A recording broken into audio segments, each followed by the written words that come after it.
మన ప్రభువును రక్షకుడైన యేసుక్రీస్తు వారి అతి శ్రేష్టమైన నామమునకు మహిమ కలుగును గాక. రెండు చేతుల పైకెత్తి 8వ నెల కాచి కాపాడి 10 రోజులు ఆయన సన్నిధి చాటున భద్రపరిచిన దేవుడికి మహిమ కలుగును గాక. అలాగే మన యొక్క విశ్వాస బైబిల్ మిషన్ వీరముగుంట వసంతవాడ ఈదులగుంట తరపున ఈరోజు జన్మదినం జరుపుకుంటున్న కైకులూరు లోకుమూడి దైవజనులు రెవరెండ్ ఎం సమూయేల్ గారు, మా అన్నయ్య గారికి పుట్టినరోజు శుభాకాంక్షలు తెలియజేస్తున్నాం. దేవుడు వారిని, వారి కుటుంబాన్ని, వారి పరిచర్యలను దీవించును గాక. We wish you happy birthday. చాలా సంతోషం. దేవుని వాక్యాన్ని ధ్యానం చేసుకుందాం. సమూయేలు 2వ గ్రంథము, 2 సమూయేలు గ్రంథము 11వ అధ్యాయము. 2 సమూయేలు గ్రంథము 11వ అధ్యాయము 21వ వచనాన్ని చదువుకుందామండి. యెరుబ్బషెతు కుమారుడైన అబీమెలెకు ఎలాగూ హతమాయెను. ఒక స్త్రీ తిరుగటి రాతి తునక ఎత్తి గోడ మీద నుండి అతని మీద వేసినందున అతడు తేబేసు దగ్గర హతమాయెను కదా. ప్రాకారము దగ్గరకు మీరెందుకు పోతిరని నిన్నడిగిన ఎడల నీవు తమరి సేవకులకు ఉరియాయు హతమాయనని చెప్పమని బోధించి దూతను పంపెను. చదవబడిన వాక్యమును మనం ఒక పర్యాయం ఆగి ఆలోచిస్తే ఈ 2 సమూయేలు గ్రంథం 11వ అధ్యాయం మనందరికీ బాగా తెలిసిన అధ్యాయమే. మీకు ఇలా చెప్తే అర్థమవుతుంది. వసంతకాలము, రాజులు యుద్ధం చేసే సమయం. దావీదు సైన్యాన్ని సిద్ధపరిచి, వసంతకాలమున రాజులు యుద్ధం చేసే సమయం. ఆ టయానికి దావీదు గారు సైన్యాన్ని సిద్ధపరిచి తాను మట్టుగా చక్కగా నిద్రపోయాడంట. ఆలోచన చేయండి. మధ్యాహ్నం కాసేపు నిద్రపోయాడేమో, ఆ నిద్ర సాయంకాలం 4-5ంటికి లేచాడు. సరే, లేచిన వాడు ఏమండి దేవుని సందులో ప్రార్థన చేసి, అయ్యా నా చెల్లందరూ యుద్ధానికి వెళ్ళారు అని ప్రార్థన చేయవలసిన వాడు 4-5ంటికల్లా ఆ పైన మేడ ఎక్కి అటు ఇటు తిరగడం మొదలెట్టాడు. మరి ఒక స్త్రీ స్నానం చేస్తూ కనబడడం, ఆమె ఎవరో కనుక్కొని ఆమెతో పాపం చేయడం, 3 నెలల తర్వాత ఆమె కౌలు పంపించి, నేను ఇప్పుడు గర్భవతిని, నన్ను ఏం చేయమంటారు, మరి నీ దాసుడు సైనికుడు ఉరియా భార్యని, నేను నీ సైనికుడు భార్యని, మరి ఆయన వెళ్ళి 3 నెలలు అయింది, తెర చూస్తే నాకు 3వ నెల, ఇప్పుడు నేనేం చేయాలో తెలియట్లేదు రాజుగారు, మీరే ఏదో ఒకటి చేయండి అన్నప్పుడు రాజుగారు తన జనాన్ని పంపించి ఊరికినే సైన్యంలో ఉన్న కౌరుని తెలుసుకోవడానికి ఉరియా అని పిలువబడుతున్న ఆ వ్యక్తిని పిలిపించడం, ఆ వ్యక్తి దగ్గర సమాచారం తీసుకొని కొన్ని రోజులు మీ ఇంటికి వెళ్ళి రా అని అంటే అతడు మట్టిగా నేను వెళ్ళనండి, నాతో పాటు పనిచేసే సైనికులు యుద్ధ రంగంలో ఉన్నారు, నన్ను నడిపించే నాయకుడు ఏమంటే సైన్యాధికారి యుద్ధంలో ఉన్నాడు, దేవుడు కూడా గుడారంలో ఉన్నాడు, నేను వెళ్ళనండి అని చెప్తాడు. తాగిస్తాడు, అయినా వెళ్ళడు.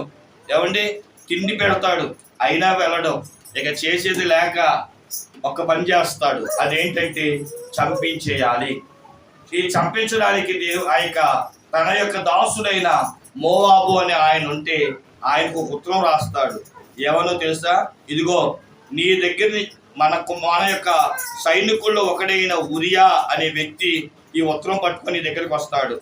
ఆ ఉరియా అనే వ్యక్తి నువ్వేం చేస్తావంటే, ప్రాకారము దగ్గర అంటే గోడ కింద, ఈ గోడ పక్కనే ఎక్కడైతే మనం యుద్ధం చేస్తామో ముందు వరుసలో ఉంచి ఏమండి ఎలాగోలాగా చంపించేయి అని అంటాడు. ఈ చంపించే క్రమంలో ఎవరైనా అడుగుతారేమో, ఏమని, పూర్వము ఒక సంఘటన జరిగింది. ఏంటా సంఘటన అంటే, అబీమెలెకు అనే ఒక ఆయనంట ఇలాగే ఆ రాజ్య కోట కింద సైనికులతో పని చేయిస్తూ ఉంటే ఆ కోటలో కొంతమంది పురుషులు స్త్రీలు ఉంటే వాళ్ళని చంపడానికి కింద మంట పెట్టిస్తూ ఉంటాడు కోట కింద. అంటే చూడండి, ఏదైనా ఒక పురుగు ఒక దాంట్లో ఉందనుకోండి, చీమల పుట్ట ఉంది, ఆ చీమల పుట్టలో చీమలు చావాలని ఏం చేస్తాం, కొన్నిసార్లు బాంబులు వెలిగించి అందులో వేస్తూ ఉంటాం, లేదా అలా చిన్న చిన్న పనులు చేస్తాం కదా. అలాగే ఈ తెకో ఈ యొక్క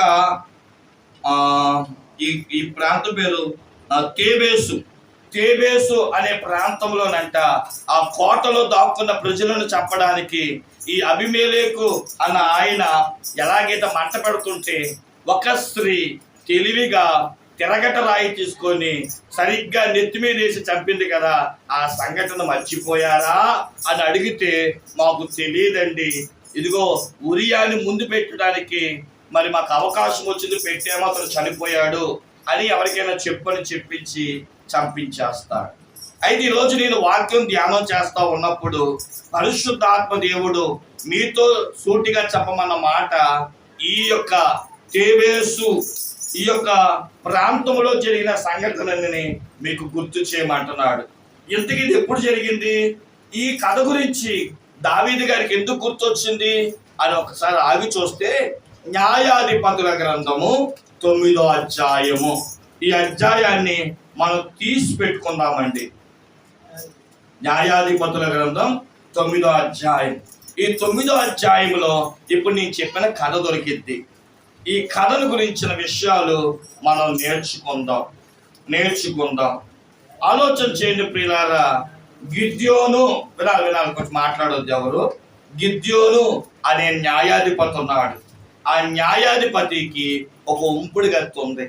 మరి ఆ గిద్యోను వల్ల పుట్టాడో లేదంటే ఈ 2 సమూయేలు గ్రంథం 11వ అధ్యాయం చెప్పినట్లు యెరుబ్బషేతుకు పుట్టాడో ఈ అబీమెలెకు అనేవాడు ఉంపుడు గత్తికి పుట్టాడు.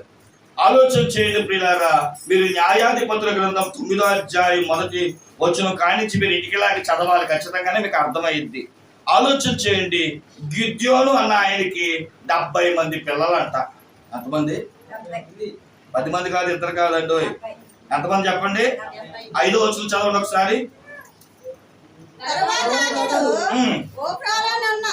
తన తండ్రి ఇంటికి పోయి యెరుబ్బయలు కుమారులను తన సహోదరుడైన ఆ 70 మంది మనుషులను ఒక రాతి మీద చంపెను. ఎందుకు ఈ అబీమెలెకు అన్న ఆయన రాతి మీద చంపాడు అని అంటే రాజ్యం కోసం.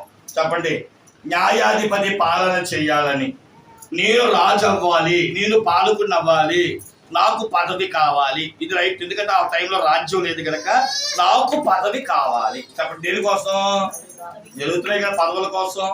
ఈ రోజు ప్రియులారా, ఆ రోజుల్లో రాజుగారి సింహాసనాలు అయితే, ఏమండి న్యాయపీఠాలు అయితే, ఈ రోజు ఎమ్మెల్యే సీట్లు, ఎంపీ సీట్లు, ఏమండి ఈ చిన్న చిన్న పదవుల కోసం మనుషులు చంపేస్తున్నారు. ఇక్కడ సొంత అన్నదమ్ములను 70 మందిని ఏం చేశాడంటే చంపించేశాడు. వినాలి, మీరు కొన్ని విషయాలు గుర్తుపెట్టుకోవాలి. అబీమెలెకు ఏం చేశాడంటే తన అన్నలైన 70 మందిని చంపించేశాడు. రెండవది, ఆ ప్రాంతంలో 3 సంవత్సరాలు పీఠం ఎక్కి కూర్చున్నాడు. ఎన్ని సంవత్సరాలు? 3 సంవత్సరాలు పీఠం ఎక్కాడు. ఈ పీఠం ఇక్కడే ఉంటే చాలదు, నేను వ్యాపించాలి అనే మనసు కలిగింది. ఇంకా రాజ్యాలు, ఇంకా ప్రాంతాల మీద నేను అధిపతిని అయితే బాగుంటుందని ఆలోచన కలిగి ప్రియులారా, మనం చూసిన వారమైతే 46వ వచనం కానించి 49వ వచనం వరకు చదువుకుంటే షెకెం మీదకి యుద్ధానికి వెళ్ళాడు. దేని మీదకి వెళ్ళాడండి? షెకెం అనే పట్టణం మీదకి యుద్ధానికి వెళ్తే అక్కడ ఏం జరిగిందో చదువుదాం ఒకసారి. 46వ వచనం కానించి. ఆ వార్త విని ఏల్బెరెతు గుడి యొక్క కోటలోనికి చొరబడిరి. ఓకే. షెకెము గోపుర యాజమానులందరూ కూడి ఉన్న సంగతి అబీమెలెకునకు తెలుపబడినప్పుడు అబీమెలెకును అతనితోనున్న జనులందరూ సల్మోను కొండనెక్కి అబీమెలెకు కొట్టలిని చేత పట్టుకొని చెట్ల నుండి పెద్ద కొమ్మను నరికి ఎత్తి భుజము మీద పెట్టుకొని, నేను దేన్ని చేయుట మీరు చూచితిరో మీరును నేను చేసినట్టుగా దానిని త్వరగా చేయుడని తనతోనున్న జనులతో చెప్పెను. అప్పుడు ఆ జనులందరిలో ప్రతి వాడును ఒక్కొక్క కొమ్మను నరికి అబీమెలెకును వెంబడించి ఆ కోట దగ్గర వాటిని పెట్టి వాటి వలన ఆ కోటను అగ్ని అప్పుడు షెకెము గోపుర యజమానులు ఆ. అనగా స్త్రీ పురుషులు ఇంచుమించు 1000 మంది వచ్చిరి. 1000 మంది చచ్చిరి. వచ్చిరి కాదు, ఆ కోటలో వారు దాక్కున్నప్పుడు అంటే వారి మీద యుద్ధం అనేది చేయలేక కోట తలుపులు పగల కొడుతుంటారు అవ్వక, ఆ కోటలో వాళ్ళు ఉంచి చుట్టూ ఏం చేశాడంటే కొమ్మలు నరుకొచ్చి తగలబెట్టేశాడు అన్నమాట. ఇప్పుడు ఆ కోటలో ఎంతమంది చచ్చిపోయారు? 1000 మంది. అది పురుషులే గాని స్త్రీలే గాని 1000 మంది చచ్చిపోయారంట. ఆలోచన చేయండి. షెకెమును కూడా ఆక్రమించుకున్నాడు. షెకెము అంటే భుజము అని అర్థం, భారం మోయుగా అనేది అర్థం. గమనించండి ప్రియులారా, ఇప్పుడు ఆ ప్రాంతాన్ని కూడా ఆక్రమించుకున్న తర్వాత కొంతకాలానికి తేబేసు అనే ప్రాంతాన్ని ఆక్రమించుకోవాలనుకున్నాడు. ఈ తేబేసు అనే వాళ్ళు కూడా ఒక కోటను ఎంచుకొని ఆ కోటలో దాక్కున్నారంట. అప్పుడు ఏమండి షెకెముకు ఎలా చేశారు? ఆ కోటలో వాళ్ళు ఉంచి చుట్టూ మట్ట పెట్టినట్లు వీళ్ళని కూడా అలాగే పెడదాము అని చెప్పి చదువుతారా మాటలు మీరు? 50 వచ్చిన కానీ 54 వచ్చిన వరకు చదువుతారు. అబీమెలెకు బేతేసుకు పోయి బేతేసును దాన్ని పట్టుకొని ఆ పట్టణము నడుమ ఒక బలమైన గోపురం ఉండగా స్త్రీ పురుషులను పట్టణపు యజమానులను అక్కడికి పారిపోయి తలుపులు వేసుకొని గోపుర శిఖరము మీదకి ఎక్కిరి. అబీమెలెకు ఆ గోపురమునకు వచ్చి దాని మీద పడి యుద్ధము చేసి అగ్ని చేత దాన్ని కాల్చుటకు గోపుర ద్వారమునకు రాగా ఒక స్త్రీ అబీమెలెకు తల మీద తిరగటి మీది రాయిని పడవేసినందున అతని కపాలము పగిలెను. చాలు. అంటే ఎప్పుడైతే ఆ కోటలోకి వెళ్ళారో ఆ కోటలో ఉన్న ప్రజలు చంపాలని చుట్టూ అగ్ని వేయడానికి కొమ్మలు నరుకొచ్చి చదువుతున్నాడంట. ఈ అబీమెలెకు కూడా ఎలాగైతే చదువుతున్నారో అక్కడ ఉన్న వాళ్ళందరూ చదువుతూ ఉంటే వీళ్ళకి అర్థమైపోయింది, షెకెము వారిని చంపినట్లు మనం కూడా తగలబెట్టేస్తారు అని చెప్పి ఏం చేయాలని ఎవరికి వాళ్ళు భయపడిపోతున్నారు. రే మన అగ్నిలో కాల్చిపోవాలి, మనం చచ్చిపోతాం, మన బ్రతుకు నాశనం అయిపోతుంది అనుకుంటున్న సమయంలో ఒక ఆవిడికి తెలివి వచ్చిందంట. ఆవిడ ఏం చేసిందంటే ఆ కోట పైనుంచి చూస్తే సరిగ్గా కిందే ఈ అబీమెలెకు అన్న ఈ క్రూరుడు పనిచేస్తూ కనబడ్డాడంట. సరిగ్గా తిరగటి రాళ్ళు తీసుకొని సరిగ్గా గురి చూసి ఒక్కసారి వదిలేసిందంట. అది కపాలములకు తగిలి తల పగిలి చచ్చెను. ఈ మాట రాస్తూ ఒకసారి 56, 57 వచనాలు చదువుతామండి.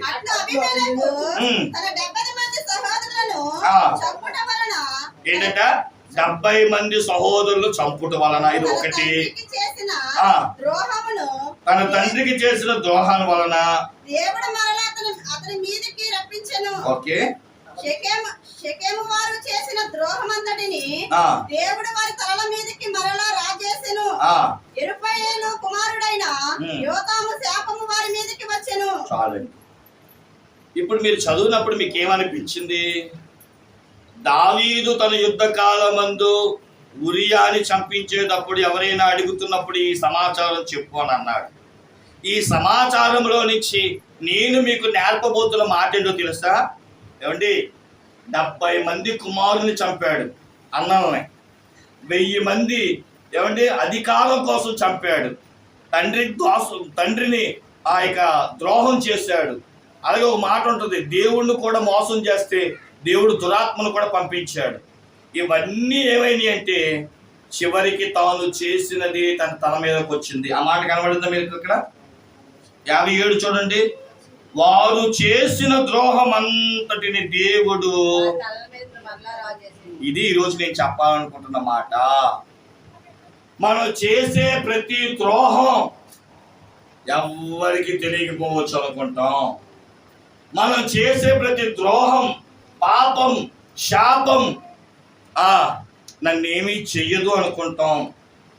ఏదొచ్చినా నాకు డబ్బు ఉంది, నేను దాన్ని కేసు కొట్టేయగలను, నాకు అధికారం ఉంది, నాకు మనుషులు తెలుసు, నేను దీన్ని చేయగలను, ఒకవేళ ఏదైనా కష్టం వచ్చినా నేను చూసుకోగలను అని నువ్వు అనుకుంటున్నావేమో. నీ తల మీదకి తీసుకొచ్చేది మనుష్యుడు కాదు, నీ తల మీదకి తీసుకొచ్చేది ఒక అధికారము కాదు. నువ్వు చేసిన ద్రోహం నీ తల మీదకి తీసుకొచ్చేది ఒక వ్యక్తి కాదు. ఎవరంట? దేవుడే. ఈరోజు వాక్యం వింటున్నప్పుడు దేవుని బిడ్డలారా, దేవుడు ఈ రోజు మీతో చెప్పమంటున్న మాట, ఏ ఏ ద్రోహాలు చేశావో ఈరోజు ఒప్పుకో. ఏ ఏ పాపాలు చేశావో భర్తకు తెలియకుండా, భార్యకు తెలియకుండా, పిల్లలకు తెలియకుండా, తల్లిదండ్రులకు తెలియకుండా. దావీదు కూడా అదే అనుకున్నాడుగా. ఎంత గుర్తు చేసిన దావీదుకు తెలియలా ఏమని, ఏ భార్య అయిన, ఉరియా భార్య అయిన పక్షపాతం తాను చేసిన పాపం తన నెత్తి మీదకి వస్తుందని. మనం 2 సమూయేలు గ్రంథం 12వ అధ్యాయం చదివితే ప్రియులారా, 2 సమూయేలు గ్రంథం 12వ అధ్యాయం మనం చదివితే 16వ వచనం కానీ చదవండి.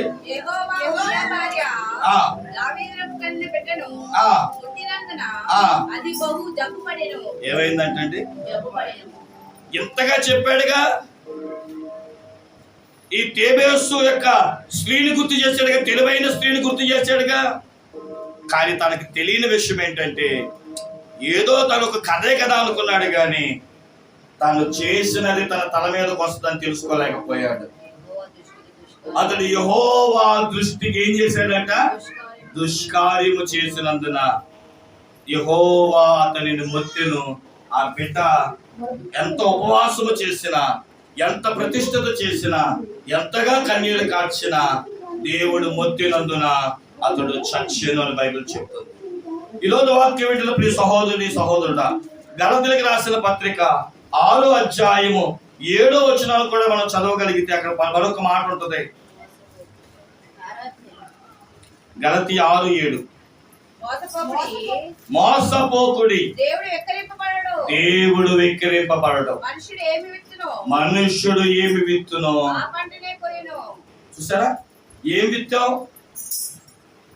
ఏం విత్తామో అదే కోస్తాం. ఆస్తి కోసం మాయ మాటలు విత్తితే ఆ మాయ మాటలే. మనకి మొదటి రాజుల గ్రంథం 20వ అధ్యాయం మనందరికి బాగా తెలుసు. ఈ మొదటి రాజుల గ్రంథములో ఆహాబు అనే ఆయన ఉన్నాడు. ఆయన ఏమి చిన్న చితకోడు కాదు. ఆయన ఎవరి అంటే రాజు. ఈ రాజుగారి కంట ఒక ఆలోచన వచ్చిందంట. అదేంటంటే, నా రాజ్యము చుట్టూ ఉన్న తోటలన్నీ నాయ అయిపోతే బాగుండు కదా అని. అలా అనుకొని తోటలు కొనడం మొదలు పెట్టాడంట. ఈ మూల నుంచి ఆ మూల వరకు తోటలు కొన్నాడు, కానీ 1 ఎకరం తోట మటుగా కొనలేకపోయాడంట. అది ఎవరిది అంటే నాబోతు అని ఆయిందంట. ఈ యొక్క వ్యక్తి దగ్గరికి వెళ్ళి ఆ వ్యక్తిని పిలిపించి, అయ్యా అయ్యా నీ పొలం నాకు కావాలి అని అడిగినప్పుడు ఆ వ్యక్తి ఏమంటున్నాడు, 21వ అధ్యాయం మొదటి రాజుల గ్రంథం 21వ అధ్యాయంలో నాబోతు ఏమన్నాడంటే, అక్కడ నేను చెప్పేసుకుంటే వెళ్ళిపోతా, టైం లేదు. ఇది నా కష్టార్జితం కాదండి, నా పితరులు నాకు ఇచ్చిన ఆస్తి, నాదైతే నేను అమ్ముకుందును, కానీ నా పితరుల నుంచి వస్తుంది, మా తాత ముత్తాతలు ఆస్తి అండి, ఇది రేపొద్దున నా బిడ్డలకి ఇవ్వాలండి, నేను అమ్మనండి అంటాడు. ఎంత విచిత్రం ఏంటో తెలుసా? ఎందుకు కొంటున్నాడు అంటే, నాబోతేమో ద్రాక్ష తోట వేసాడంట, కానీ రాజుగారికి తోటకూర తోట వేయాలనిపించిందంట. ఏ తోట అంటే, ద్రాక్ష విలువైందా తోటకూర విలువైందా? కొంతమందికి ఏం చేస్తున్నామో కూడా అర్థం కాదు. ఆలోచన చేయండి. ఇక ఆడోళ్ళు చేయాల్సిన పని మగోడు చేశాడు. ఏమని, ఎప్పుడైతే నో అన్నాడు నాబోతు వెంటనే మంచానికి అడ్డంగా పడుకున్నాడంట. ఎందుకు పడుకునే పద్ధతి ఎవరిది?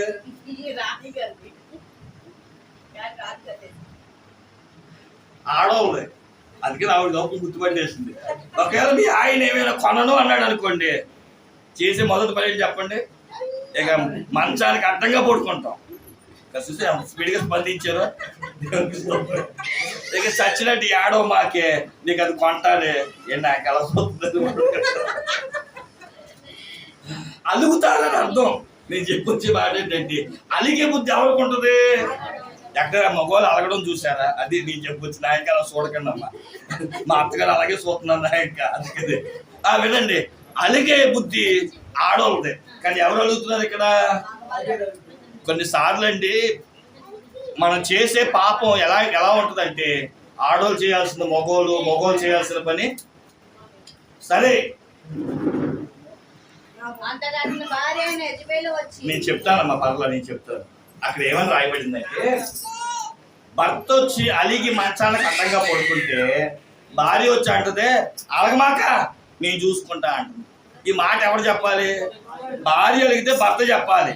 కానీ విచిత్రం, భర్త అడిగాడు, భార్య అంటుంది నేను చూసుకుంటా కదా అని చెప్పి ఏమంటే ఒక తాకీదు రాసింది. ఆ ఊర్లో అల్లరి చిల్లరగా తిరిగే వాళ్ళు పిలిచి 3 రోజులు ఉపాస కోడికలు పెట్టండి. అక్కడికి ఈ నాబోతు వస్తాడు. ఈ నాబోతు వచ్చినప్పుడు ఏదో సందర్భం మాట్లాడతాడు. వెంటనే దేవుణ్ణి దూషిస్తున్నాడు, దైవ దోషణ చేస్తున్నాడు అనే వంకతో అతన్ని రాళ్ళతో కొట్టి చంపించేయండి అంటే, ఈ వదలబోతులు తిరుగుబోతులు ఏం చేశారంటే ఏమండి ఇదేదో కాని మాట అన్నాడని దేవుణ్ణి దూషించాడని చంపించేస్తాడు. ఇప్పుడు చంపించే కానీ ఆస్తి ఎవరికి వచ్చేస్తుంది అంటే రాజుగారైన ఆహాబుకి వచ్చేసింది. ఎవరికి తెలియదు అనుకుంది యెజెబెలు, ఎవరికి తెలియదు అనుకున్నాడు ఆహాబు. కానీ వెంటనే ప్రియులారా, అదే మొదటి రాజుల గ్రంథం 21వ అధ్యాయం 22వ అధ్యాయం మనం చదువుకుంటే వెంటనే దైవజనుడైన ఏలియా ఈ ఆహాబు యెజెబెలు దగ్గరికి వచ్చి అంటున్నాడు, ఏ నాబోతునైతే మీరు రాళ్లతో కొట్టి చంపి రక్తాన్ని చిందిస్తే వీధి కుక్కలు నాకాయో అదే గతి నీకు నీ భార్యకు పడింది అంటాడు. యుద్ధ రంగంలో నాబాలు మేడ మీద నుండి యెజెబెలు పడి చచ్చిపోతారు. ఎందుకు ఈ సంఘటన మీకు గుర్తు చేశానంటే ఖచ్చితంగా మనం చేసే ప్రతి పాపం మనకి అది దోషారోపణ చేస్తుంది. మొట్టమొదటి మాట మనం చూసిన వారమైతే ఇదే మనం చదువుకున్న న్యాయాధిపతుల గ్రంథం 9వ అధ్యాయం 57వ వచనంలో ఆ మాట ఉంది. చదవండి ఒకసారి. షెకెము వారు చేసిన ద్రోహమంతటిని, మన నెత్తి మీదకి ఏమొస్తుందంటే మొట్టమొదటి చెప్పండి, ద్రోహము, దోషము. ఇది నేను చెప్పొచ్చే మాట.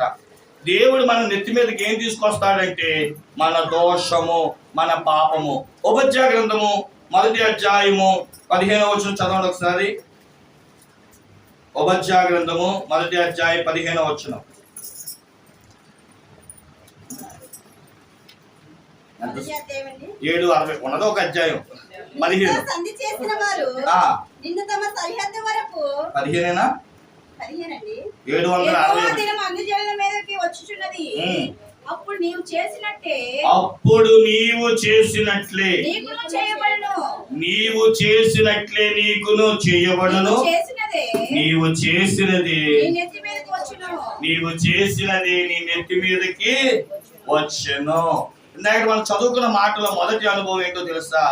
ద్రోహం చేశాడు, తిరిగి ద్రోహమే తనకి 70 మందిని చంపించాడు, 1000 మందిని కాల్చేశాడు. అందుకనే తేబేసు పట్టణస్థురాలు తెలివైన స్త్రీ చేసిన పని ఏమండి, తన తల మీదకి తిరగట రాయి విసిరి తన దోషమునకు పరిహారముగా తనకు శిక్ష విధించినట్లుగా మనం చూస్తున్నాం. ఈరోజు వాక్యం వింటున్నప్పుడు సహోదరుడా, నీవు ఏ తప్పు చేస్తున్నావో, ఏ ద్రోహము చేశావో అది ప్రభు సన్నిధానం మీద ఒప్పుకో. లేకపోతే దేవుడు నిన్ను శిక్షిస్తాడు, శిక్షకు గురి చేస్తాడు. న్యాయాధిపతుల గ్రంథం 1వ అధ్యాయం 7వ వచనం ఒకసారి చదివితే ప్రియులారా, న్యాయాధిపతుల గ్రంథం 1వ అధ్యాయం 7వ వచనములో అప్పుడు అదోని విజయకు తమ కాలు చేతుల బొట్టల వేలు కొయ్యబడిన 70 మంది రాజులు నా భోజనం పళ్ళ కింద మొక్కలు ఏరుకునిచుండిరి. నేను చేసినట్లే దేవుడు నాకు ప్రతిఫలం ఇచ్చును అనేను.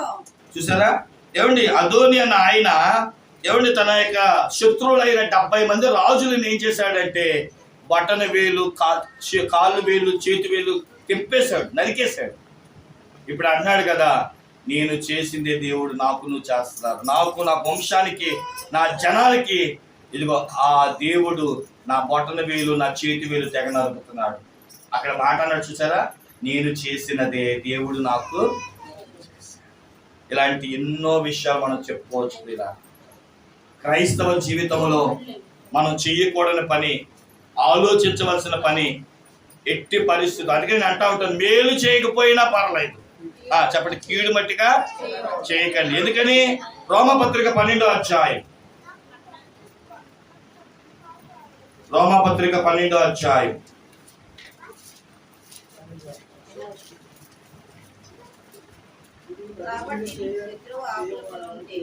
40వ వచనం. ఎన్నో వచనం? 19. మీకు మీరే పగ తీర్చుకొనక దేవుని ఉగ్రతకి చోటియుడి. పగ తీర్చుకొనుట నా పని, నేనే ప్రతిఫలమిస్తును. ఎవరి పని అంట పగ తీర్చుకునేది? అందుకని ఎవరైనా ఏమైనా అంటున్నారా, నీ మీద విరోధంగా లేచారా, నీ మీద దోషారోపణ చేస్తున్నారా, మౌనంగా ఉండండి. కానీ మనం ఏం చేస్తామంటే మనమే దాన్ని తీర్పు తీర్చేయాలనుకుంటా ఉంటాం. నన్ను ఇంత మాట అంటావా, నేనే అంటాను అంటాం. కొన్నిసార్లు అండి మనం మౌనంగా ఉండడమే గొప్ప ఆశీర్వాదకరం. మీరు నిర్గమాకాండ 14 అధ్యాయం చదువుతూ ఉంటారు కదా. 13వ వచనం దేవుడు ఏమన్నాడు? యెహోవా కార్యాలు చూడాలనుకుంటే మీరు అందరూ మౌనంగా ఉండండి. మీరు మౌనంగా ఉంటేనే కార్యాలు చూస్తారు, మౌనంగా ఉంటేనే దేవుడు తీర్పు చూస్తారు, మౌనంగా ఉంటేనే వినాశనాన్ని చూస్తారు. కాబట్టి మౌనమే కొన్నిటికి జవాబు. ప్రతిసారి అరుపు కూడా గెలుపు కాదు. అలాగని చెప్పి కొన్నిసార్లు అరవద్దని నేను అన్నగానే ప్రతిదీ అరుపుతోనే సాధిద్దాం అన్నట్టుగా అనుకోకండి, పగతోనే తీర్చుకుందాం అనుకోమాకండి. దేవునికి కూడా కొంత అవకాశం ఇవ్వనివ్వండి. కాబట్టి ఒక మాట ఈరోజు చెప్పడం వాస్తవం, నీవు చేసినది దేవుడు నీకు తిరిగి చేయబోతున్నాడు. దోషం చేశాడు ఈ యొక్క అబీమెలెకు, తిరిగి దేవుడు ఏమిచ్చాడు? దోషారోపణ చేశాడు. ఇంకా చూసిన వారి మీద నెహెమ్యా గ్రంథం 4వ అధ్యాయం 4వ వచనం.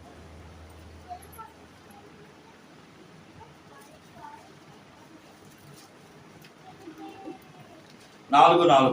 మా దేవా ఆలకించుము, మేము తిరస్కారము నొందిన వారము. వారి నింద వారి తలల మీదకి వచ్చినట్లు చేసి. ఏం చేశారంటే వారి నింద. ఇక చరిత్ర మనం అందరూ చెప్పుకుంటే సమయం చాలు. రెండో అనుభవం ఏంటి అంటే, ఒకటి దోషమే కాదంటండి, రెండోది ఏంటంటే దేవుడు ఏం చేయగలడు? నిందలు కూడా చేయగలడంట. నిందలు కూడా ఇవ్వగలడు. నిందించే వారిని నిందించనివ్వండి, పగ తీర్చుకునే వారిని పగ తీర్చుకునివ్వండి. బైబిల్లో మాట ఉంది, ప్రకటన గ్రంథం 22వ అధ్యాయం 12వ వచనం.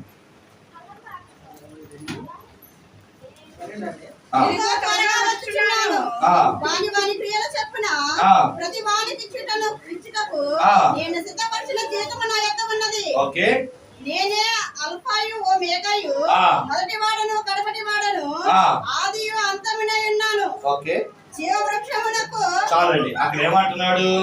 ప్రతి వారికి ఇచ్చుటకు నా దగ్గర ఏముందంట? జీవితం అనగా ప్రతిఫలం ఉంది. నిందిస్తున్నారా? తిరిగి వారి మీదకి నిందను తెప్పిస్తాను. అవమానం వస్తుందా? తిరిగి నేను అవమానం ఇస్తాను. ఒకటి, దేవుడు తన మీద కంట దోషాన్ని తీసుకొచ్చాడు. రెండవది, దేవుడు అంటే వారి తల మీదకి ఏం తీసుకొచ్చాడంట? రెండవది, నిందను తీసుకొచ్చాడంట. అలాగే పిల్లలకి మనం చూసిన వారమైతే, మూడవది మనం చూసిన వారమైతే ఆదికాండం 12వ అధ్యాయము 3-4 వచనాల్లో అబ్రహాముతో దేవుడు అంటున్నాడు, నిన్ను ఆశీర్వదించు వారిని నేను ఆశీర్వదిస్తాను, నిన్ను శపించు వారిని. శాపములు సైతం నేను అంటారా? నీ మీద లేనిపోని శాపాలు పలుకుతున్నారా? దేవుడు అంట మన ప్రతి శాపాన్ని కూడా, ఏమండి, నీవు కనుక మౌనంగా ఉంటే శాపాన్ని కూడా ఏం చేయగలడంట తిరిగి. ఇక చివరికి ఒక మంచి మాట చెప్పనా? మనం మేలు చేస్తే, లేదా మనం ఏమైనా మేలు చేస్తే తిరిగి దేవుడు ఏమి ఇవ్వగలడంటే తిరిగి మేలు కూడా చేయగలిగిన దేవుడు. కీర్తన గ్రంథం 24వ అధ్యాయం 7, 8, 9 వచనాలు.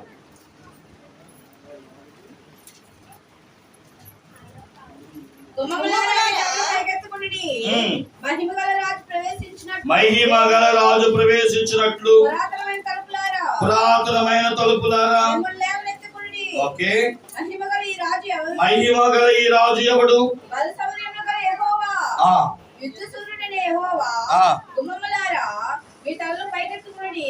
పురాతనమైన తలుపులారా, మహిమగల రాజు ప్రవేశించినట్లు మిమ్మల్ని లేవనెత్తుకొనుడి.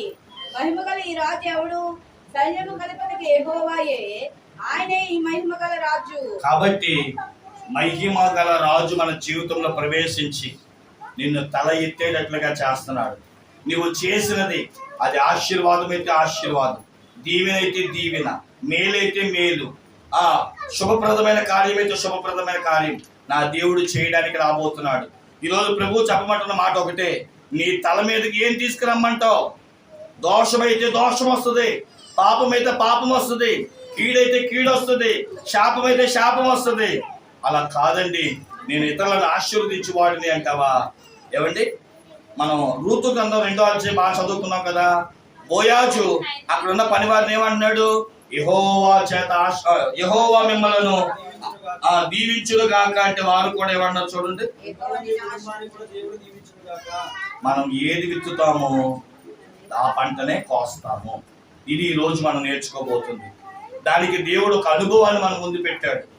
ఏమండి, అబీమెలెకు చేసిన పనికి ఎలా తీర్పు తీర్చాడో, రాజైన దావీదు చేసిన దానికి ఎలా తీర్పు తీర్చాడో, ఆహాబు చేసిన దానికి దేవుడు ఎలా తీర్పు తీర్చాడో, ఈ రోజు అదే దేవుడు నిన్న నేడు ఏకరీతిగా ఉన్నవాడు. మనం అసలే రాకడి దినాల్లోకి వచ్చేస్తాం, రాకడి అనుభవాల్లోకి వచ్చేస్తాం. ఇక సమయం తక్కువై ఉన్నది కనుక ఏమి విత్తుతున్నావో, ఏమి చేస్తున్నావో, ఏ పన్నాగాలు చేస్తున్నావో, ఏ కార్యాలు చేస్తున్నావో ఒకసారి నిన్ను నువ్వు పరీక్షించుకో. కీడు చేస్తే పశ్చాత్తాపడు, మేలు చేస్తే దేవుని కృప కొరకు ఎదురు చూద్దాం. అందుకే యేసయ్య నీ కొరకు నా కొరకు కల్వరి శిలువలో మరణించాలని నమ్మి విశ్వసించి ప్రార్థన చేసుకుందాం. తల వంచని ప్రార్థన చేసుకుందాం.